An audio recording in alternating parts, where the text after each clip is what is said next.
তারা ডাকাতি কাজে কিছু বাটন ফোন ব্যবহার করেছে এবং ডাকাতি কাজ সংগঠিত হওয়ার পরে কোনো কোনো মোবাইল বুড়িগঙ্গা এবং অন্যান্য নদীতে ফেলে দিয়ে তারা টেকনোলজিক্যালি সম্পূর্ণ ডিসকানেক্টেড থাকার চেষ্টা করেছে। সেই কারণেই ডাকাতদেরকে গ্রেপ্তার করা এবং বেশি পরিমাণের লুণ্ঠিত ডাকাতির টাকাগুলোকে উদ্ধার করতে আমাদের অনেক সময় লেগে গেছে। আমাদের ঢাকা মহানগর গোয়েন্দা কোতোয়ালি টিমের এডিসি ইয়াসিন আরাফাতের নেতৃত্বে একাধিক জায়গায় অভিযান চালানো হয়েছে। আমরা অভিযান চালিয়েছি চট্টগ্রামে, আমরা অভিযান চালিয়েছি খুলনাতে এবং বিভিন্ন জায়গায় অভিযান চালিয়ে আমরা 3 জন ডাকাত সর্দারকে গ্রেপ্তার করেছি। একজনের নাম বাল্যা খোকন, সে পুরাতন ঢাকায় ব্যবসা করতে একটা সময়, আর অলিগুলি সবগুলো জানে এবং কোন জায়গায় কোন ব্যবসায়ীরা কখন কিভাবে টাকা নেয় সেগুলো সে অবজারভেশন করে তার লোককে দিয়ে। সে হলো এই পুরো কাজটার পরিকল্পনাকারী। এখানে আরেকজন আছে, তার নাম হলো রেজাউল করিম, সে হলো অপারেশনাল লিডার। সে একসময় পুরাতন ঢাকাতেই বিভিন্ন রকমের ব্যবসা করত। বহুগামী এই লোকটা একাধিক বিয়ে করে এবং সর্বশেষে সে সর্বশান্ত হয়ে গিয়ে এই ডাকাতি এবং ছিনতাইয়ের কাজে নিয়োজিত থাকে। আমরা আরেকজন যাকে গ্রেপ্তার করেছি, ওর নাম হলো কামাল হোসেন। এ খুলনাতে থাকে। বিভিন্ন সময়ে সে হলো বিভিন্ন পসরা ক্রয় বিক্রয়ের তালে থাকে এবং কোন ব্যবসায়ীর লোকেরা কিভাবে ব্যাগে করে টাকাগুলো নিয়ে থাকে সে এই বিষয়টাকে রেকি করে। এদেরকে গ্রেপ্তার করার পরে আমরা তাদের কাছ থেকে প্রায় 9.5 লক্ষ টাকা উদ্ধার করেছি এবং কারা কিভাবে কোথায় বসে বসে পরিকল্পনা করেছে, কিভাবে তারা রেকি করে সর্বশেষে ওই জায়গাতে বসে ডাকাতিটা করেছে, সেই পরিকল্পনাগুলো আমাদের কাছে বলেছে। তো আমরা অনেক দিন ধরে দেখেছি পুরাতন ঢাকাতে বিশ্বাস, আস্থা এবং পারস্পরিক মর্যাদার ভিত্তিতে ব্যবসায়ীরা, কাপড়ের ব্যবসায়ী, স্বর্ণের ব্যবসায়ী, ফলের ব্যবসায়ী, বিভিন্ন পার্টসের ব্যবসায়ী, ওনারা কোটি কোটি টাকা লেনদেন করে থাকেন। এই লেনদেনের সাথে সাথে এখানে অনেকগুলো হুন্ডির ব্যবসায়ী আছেন যারা মোবাইলে লক্ষ কোটি টাকা লেনদেন করে থাকেন। এই হুন্ডির ব্যবসাটা বাংলাদেশে এখনো পর্যন্ত অবৈধ। এদের কাছ থেকে কখনো কখনো বিভিন্ন ডাকাত ছিনতাইকারীরা ঢাকার এই পাশে কেরানীগঞ্জে, যাত্রাবাড়ি, চট্টগ্রাম রোডে ডাকাতি করে থাকে। হুন্ডির ব্যবসাটা যেহেতু অবৈধ, সেই কারণে এই ব্যবসায়ীরা ক্ষতিগ্রস্ত হলেও কখনো কখনো তারা আদালতে অথবা পুলিশের কাছে যে বিচার চায় না, মামলা করে না। এটা একটা দুর্বল দিক। এই দুর্বল দিকটাকে কাজে লাগিয়ে এই সমস্ত ডাকাতরা বাংলাদেশের বিভিন্ন জেলা থেকে সমমনা কিছু ডাকাতদেরকে নিয়ে আসে। বাল্যা খোকন, সে তার নিজের বাড়ি আছে, তার ভাড়া করা বাড়িতে এদেরকে সপ্তাহান্তে এখানে রাখে, খাবার খাওয়ায়, কখনো নেশা পানি করায়, কুড়িয়ে এদেরকে একত্রিত করে রেকি করে সুবিধাজনকভাবে এভাবে হুন্ডির ব্যবসায়ীদের টাকা ছিনতাইয়ের সাথে সাথে কখনো কখনো ভালো বৈধ ব্যবসায়ীদের টাকাগুলোকে তারা ছিনতাই করে নিয়ে যায়। এই ঘটনাতে এই মা বুলিয়ান এবং সিলভার হাউসের মালিকের বৈধ টাকাগুলোকে তারা এভাবে ছিনতাই করেছে বলেই এজাহারে আমাদের কাছে বলা হয়েছে। তো আমরা ঢাকা মহানগর গোয়েন্দা পুলিশ এবং আমাদের থানা পুলিশ আমরা যৌথভাবে চেষ্টা করে এখনো পর্যন্ত 5 জনকে গ্রেপ্তার করেছি। আমরা করেছি 3 জনকে, থানা পুলিশ ইতোমধ্যে 2 জনকে গ্রেপ্তার করে তারা গুরুত্বপূর্ণ পর্যায় পর্যন্ত নিয়ে গেছে এই মামলাটাতে।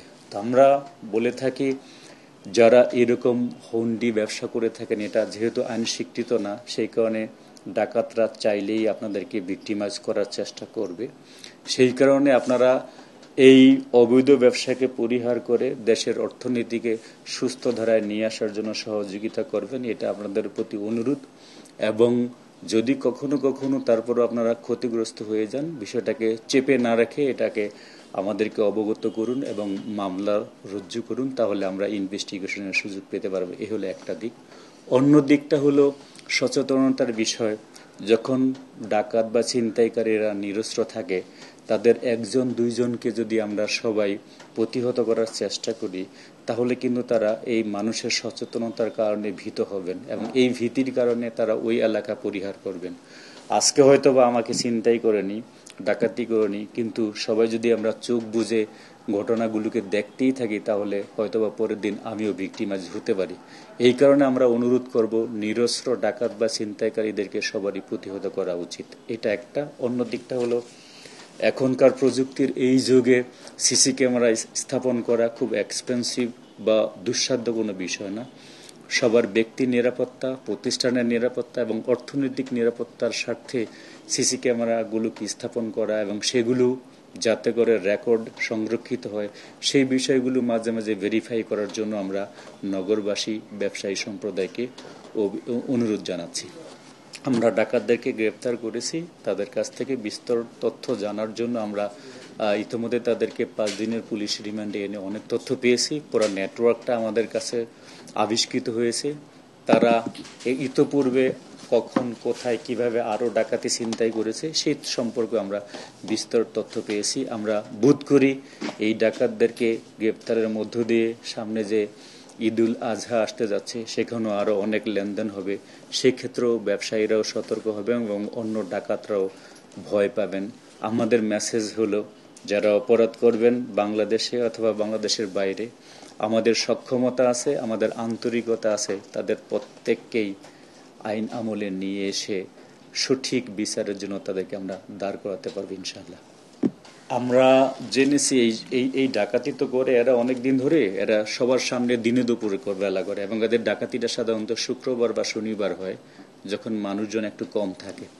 তো এখানে ইনফরমেশন কালেকশন করার জন্য মদতদাতা ওয়াইল্লা খোকন, অপারেশনাল কাজ করার জন্য বিভিন্ন জায়গা থেকে লোকদেরকে ভাড়া করে নিয়ে আসে, ওটার নাম রেজাউল করিম, আর রেকি করার জন্য আরেকটা গ্রুপ আছে। সব মিলে এদের গ্রুপে, প্রত্যেকটা গ্রুপেই 5 জন 6 জন করে লোক থাকে বলে এখানে 15 জনের প্লাস লোক থাকে এবং এই লোকগুলো অল্প অল্প করে টাকা ভাগ করে নিয়ে গেছে বলেই একজনের কাছ থেকে অনেকগুলো টাকা করে উদ্ধার করা সম্ভব হয়নি। যদিও বাল্যা খোকন এবং রেজাউল করিম মূল মদতদাতা হওয়ার কারণে তাদের কাছ থেকে আমরা বড় অঙ্কের টাকা উদ্ধার করতে পেরেছি, আর বাদবাকি লোকেরা অল্প 2 লাখ 3 লাখ করে টাকা ভাগ বাটোয়ারা করে ফেলছে এবং এরা সবাই নেশাসক্ত, এরা সবাই বহুগামী এবং জুয়ারি।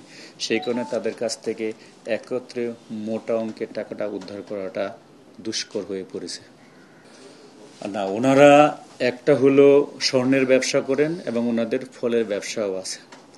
তো ওনারা সেই ব্যবসায়িক টাকাই এক আড়ত থেকে অন্য আড়তে নিয়ে গেছেন বলে আমাদের কাছে বলেছেন এবং আমরা যার কাছ থেকে টাকাটা নিয়েছে আমরা দল বলে তাকে ইন্টারোগেশন করেছি এবং ওই দিন ওই সময় তারা সেখান থেকে টাকাকে দিয়েছিল। এখন এই টাকাটা ওনারা অবশ্যই ইন্ডিয়ান ফল ব্যবসায়ী তাদের কাছেই পাঠাতেন, তো এটা তাদের বৈধ টাকা বলে আমাদের কাছে প্রাথমিকভাবে প্রমাণিত।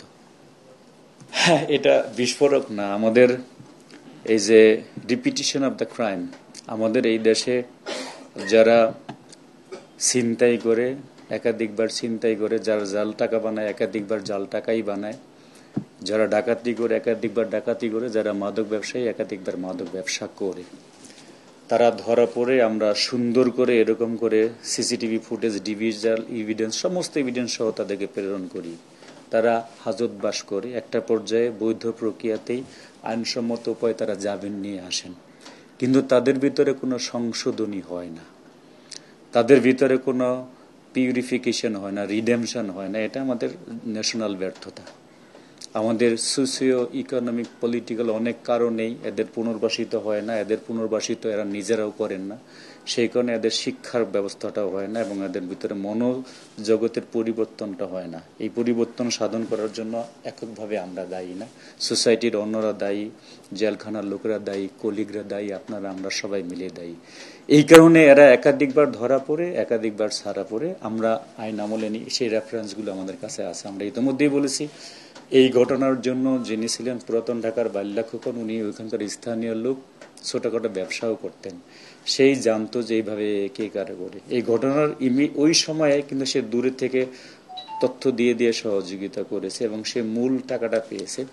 তো এরকম করে প্রত্যেকটা ঘটনারই কিছু না কিছু সংগঠক থাকে যারা আশেপাশে থেকেই অনুকরণ করে, যেটা আমরা বুঝতে পারি না। এই জন্য ব্যবসায়ীদের উচিত এককভাবে এতগুলো টাকা একজনকে দিয়ে না নিয়ে আনা। আমরা ঢাকা মহানগর পুলিশ থেকে বারে বারে অনুরোধ জানিয়েছি, মোটা অঙ্কের টাকা লেনদেন করার জন্য আপনারা নিকটবর্তী থানার দ্বারস্থ হন, কিন্তু ওনারা সেই দ্বারস্থ হন না। তড়িঘড়ি করার জন্য অথবা ফ্রিকুয়েন্টলি ওনারা এই কাজগুলো করেন, সেই কারণে ওনাদের ভিতরে একটা স্যাডো কনফিডেন্স ছিল যে কোনো সমস্যা হবে না। হয়তোবা 100 দিন আপনি সফল হলেন, একদিন আপনি বিপদে পড়ে যেতে পারেন, সেই জন্য এটা স্থানীয় থানার অবগতির মধ্য দিয়ে করলে আমি মনে করি একটু সময় লাগলেও এতে ক্ষতি এবং বড় রকমের জীবন নাশের আশঙ্কাটা হ্রাস পেতে পারে। আমরা অনুরোধ জানাবো এই সহযোগিতাটা নেওয়ার জন্য। আমরা দেখেছি এই ঘটনায় যারা জড়িত তারা সবকজনই বাইরের ডাকাত, বাইরের স্বার্থন্বেষী। যেখান থেকে টাকাটা দেয়া হয়েছে এবং যেই প্রতিষ্ঠানে টাকাটা নেওয়া হচ্ছিল ওনারা কেউই আপাতত এই ঘটনার সাথে জড়িত না। Thank you very much.